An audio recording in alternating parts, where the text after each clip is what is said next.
Log NF-191 NPC Awakening Dissected. Source: Anonymous Message Board Thread. Date: July 30th, 2025. Time: 2035 Central Standard Time. A user claiming to be 38 years old posted that they just became sentient. They described having lived a life on autopilot, only now loading into a character with decades of pre-written memories. They wondered aloud if countless NPCs might be waking up at the same time, as if a cosmic software update were handing out souls. The premise relies on more than one shaky assumption. First, it assumes there's a clear objective divide between real people and NPCs, a distinction no neuroscientist or philosopher can substantiate. Everyday experiences of zoning out or moving through routine tasks can feel mechanical in hindsight, but that doesn't make those years any less conscious than the moment of reflection. The post also takes for granted that a fleeting sense of alienation signifies an ontological upgrade. Memory works in strange ways. Long stretches can compress, and our present state colors how we interpret our past. Psychological phenomena like dissociation, derealization can make life feel like it was lived by someone else, but they stem from internal conditions rather than external cosmic triggers. Finally, the author leaps from a solitary subjective experience to a universal event. Humans are pattern seekers. We're quick to imagine worldwide awakening when something unusual happens to us. Without corroborating evidence, other people spontaneously reporting the same phenomena under similar circumstances, there's no basis to conclude that tons of NPCs receive souls overnight. A more grounded interpretation is that the person had a sudden spike in self-awareness, perhaps prompted by stress, trauma, meditation, or fatigue. Many contemplative traditions describe waking up to your own life in similar terms, but they don't imply you were soulless before. If the sensation persists or is distressing, it is something to explore with a mental health professional, not a reason to assume metaphysical firmware patches are rolling out across humanity. Archival note: anonymous thread captured for anomaly catalog. Content analyzed for cognitive dissonance, solipsistic themes, and potential psychological explanations. Cross-reference with reports NF-602, sleep/wake anomalies, and NF-952, temporal precipitation shifts. End log. Log NF-497, the frozen hilltop. Location: White Cloud, Kansas. Date: May 12th, 2018. Time: 21:47 Central Standard Time. It's funny how many excuses a person can make to themselves before they admit that something is wrong.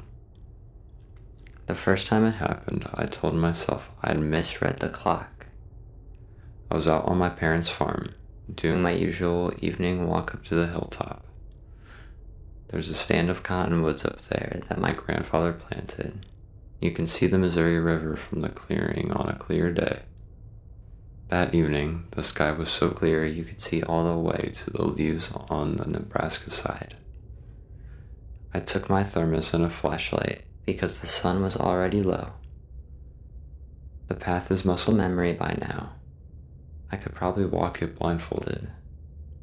When I reached the hilltop, I sat and leaned against one of the big trunks, sipping my coffee and listening to the frogs starting up in the lowland. I remember checking my watch, 7:23 p.m. The sunset was still painting everything in that golden color. I thought about my mother inside, probably making a pot roast, the news droning on in the kitchen. That's a cozy, normal thing to think about before things get strange. The next thing I remember is standing in the same clearing, only my thermos was empty and the sky was above, completely black. The frogs were silent, the crickets were silent. My flashlight was on, beam pointed at the ground. My mind did that dumb half-asleep pause where you try to fill in the gap. I checked my watch again and felt the first cold finger of dread, 11:58 p.m. I felt like I'd been away 5 minutes. My mother was calling my name from the porch.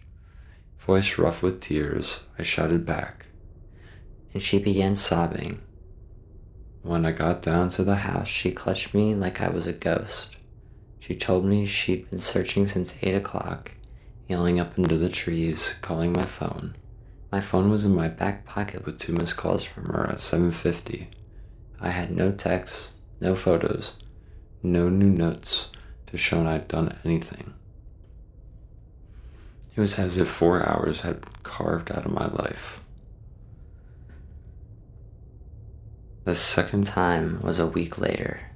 I avoided the hilltop all week, which made me feel ridiculous. It's our land, and I've walked that route since I was 6. On Friday, I let the rational part of me convince the paranoid part. I told my mother I was going to check the fences. She asked me to carry a walkie-talkie as well as my phone. We have a paired industrial ones from the back when my father ran a grain elevator. I clipped it to my belt and promised to check in every 10 minutes. She called it overkill, but I could tell she was relieved. I reached the hilltop as the sun was setting. I radioed, all good, 7:13. I forced myself to lean back against the same tree, open my thermos, take in the deepening indigo of the sky. There was a slight wind in the branches, and I was about to radio in at 7:23 when a sound like crack echoed through the clearing. It wasn't thunder, but more like a dry branch snapping, amplified 100 times. For a second, everything shimmered like heat over asphalt. I blinked, and suddenly I was lying on my back. I'd spilled coffee all down my shirt. My flashlight was on, and the beam cut across the chunks in front of me. The moon was high overhead. My radio was hissing. I sat up, heart pounding, and fumbled for it. The screen said 2. My watch agreed. My phone battery was at 10%, even though it had been 90 when I had left. I spoke into the radio. Mom, are you there? Static. Then her voice, faint but frantic. Where were you? I called. Why aren't you answering? It's been hours. That's when I started to think about what my family calls the Hollow. It's a cut in the woods about 3 miles east, down by the old orchard.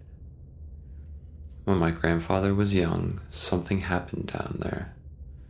He never talked about it, but his journals mention time running strange in the Hollow. I'd always assumed it was a metaphor. It might have nothing to do with what I'm experiencing. It might just be my mind trying to make a pattern. But I went to the country library, found a binder labeled A.D.R.A Field Notes, 1997. I flipped through and read phrases like chronologically discontinuity and subject lost 3 hours. The location coordinates in the margin were ours. They corresponded to the hilltop and the hollow. After that, I stopped going up there. Not forever. It's my land. But until I understand more, my watch is sitting on my dresser. I can't bring myself to wear it. I don't trust it. My mother still has nightmares about calling into the dark and not hearing my voice. She swears she could see something moving between cottonwoods just beyond the reach of her flashlight beam. She will not describe what she thought she saw. I'm writing this in the hope that she put down and make it less slippery. It's July now, and the hilltop looks benign as ever. But I keep thinking of that crack, the shimmer, the way it went thick. If there's an explanation, I don't know it. If anyone reading this has been to Red Hollow or the hilltop near White Cloud and felt the same, please write back. I don't want to feel crazy anymore. Enclosure. Photograph of the hilltop clearing taken at 19:15 Central Standard Time the day after. Not unusual light distortion at the left edge of frame. A.D.R.A case file reference RH-08-67. End log.